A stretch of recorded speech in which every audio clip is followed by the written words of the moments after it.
Assalamualaikum warahmatullahi wabarakatuh. Perkenalkan, nama saya Wade Monalisa, NIM A2019-01080.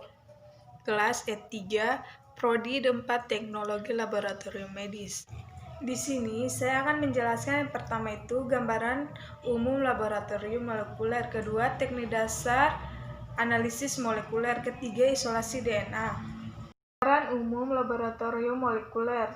Desain laboratorium molekuler secara umum adalah yang pertama anterom, kedua ruang ekstraksi, ketiga ruang misragen PCR, keempat ruang ADD template DNA atau RNA, kelima ruang pembaca alat PCR.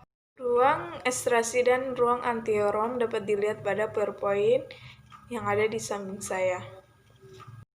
APD berdasarkan rekomendasi WHO. Pemakaian APD berdasarkan tingkat perlindungan terbagi menjadi 3 tingkat. Yang pertama, untuk tenaga perawat atau dokter. Kedua, untuk kelompok tenaga perawat, dokter, dan laboran. Ketiga, tenaga dokter dan perawat. Gambarnya bisa dilihat pada PowerPoint yang ada di samping saya. Selanjutnya, teknik dasar analisis molekuler. Cakupan biologi molekuler. Yang pertama, biokimia, yaitu perubahan ekspresi gen yang menyebabkan perubahan reaksi biokimia. Kedua, fisiologi ekspresi gen yang mengarah ke pembentukan antibodi.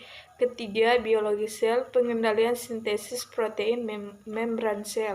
Metode dasar dalam biologi molekuler. Yang pertama, PCR. PCR yaitu metode memperbanyak DNA secara enzimatik. Yang kedua, RFLP yaitu proses pemotongan DNA menjadi fragmen-fragmen dengan panjang yang berbeda. Pemotongan DNA menggunakan enzim restriksi. Tiga, gel elektroforesis yaitu proses pemisahan molekul berdasarkan ukuran dan muatannya di atas medan listrik. Keempat, ELISA yaitu ujian serologik untuk mendeteksi antigen atau antibodi pada berbagai jenis penyakit infeksius. Biologi molekuler dalam kehidupan. Yang pertama, sebagai penemuan obat. Contohnya vaksin hepatitis B untuk penyakit hepatitis B. Yang kedua, diagnosis dan pengobatan penyakit genetik. Penyakit genetik ialah kerusakan informasi genetik baik tingkat gen maupun tingkat kromosom. Diagnosisnya menggunakan metode PCR. Yang ketiga, forensik dengan penggunaan DNA. Prinsip dasar PCR RFLP ini yaitu untuk mengetahui pelaku kriminal. Selanjutnya saya akan menjelaskan isolasi DNA. Tapi sebelum itu saya akan menjelaskan dulu DNA. DNA adalah polimer asam nukleat yang tersusun secara sistematis dan merupakan pembawa informasi genetik. DNA ini terletak di nukleus. DNA juga dapat rusak jika terdapat tekanan pH yang tinggi, suhu panas, radiasi tidak tersedia senyawa, kromatin yang kompleks. Isolasi DNA ini meliputi pelilisan, sentrifugasi, ekstraksi, purifikasi, sentrifugasi, dan yang terakhir yaitu precipitasi.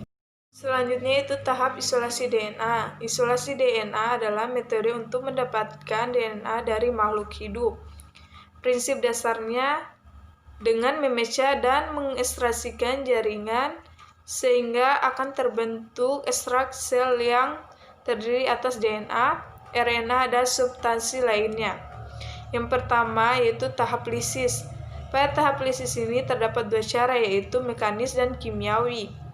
Secara mekanis yaitu dengan penghancuran sel dengan digerus dengan mortal dalam nitrogen cair, sedangkan secara kimiawi seperti penggunaan deterjen untuk mendestabilisasikan membran sel. Kedua, tahap sentrifugasi, yaitu untuk memisahkan hasil lisisan dan kloroform dari DNA. Jika telah selesai, akan terlihat 3 lapisan pada tabung. Lapisan teratas adalah lapisan superkinases. Tahap ketiga itu tahap ekstraksi. Tujuannya yaitu untuk mendenaturasikan DNA yang diisolasi. Selanjutnya itu tahap purifikasi, yakni pemurnian DNA dari kontaminan RNA dengan menggunakan RNase.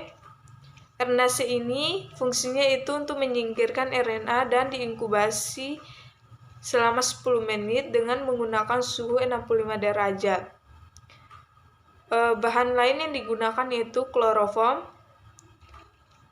isomila alkohol, asam asetat, yaitu fungsinya untuk mendenaturasikan protein. Selanjutnya itu tahap sentrifugasi. Disentrifugasi kembali selama 15 menit. Hasilnya itu supernatan bening dan pelet atau endapan DNA murni pada dasar tabung. Sedangkan supernatannya tadi dibuang.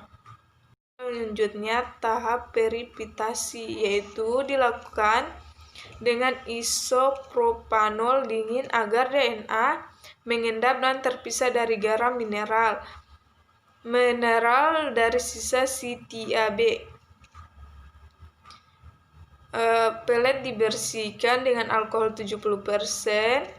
Pemurnian ini penting karena jika ada kontaminan selain DNA, isolasinya akan gagal. Mungkin itu saja hasil dari rangkuman PowerPoint saya. Saya akhiri dengan ucapan wabillahi taufiq wa hidayah. Wassalamualaikum warahmatullahi wabarakatuh.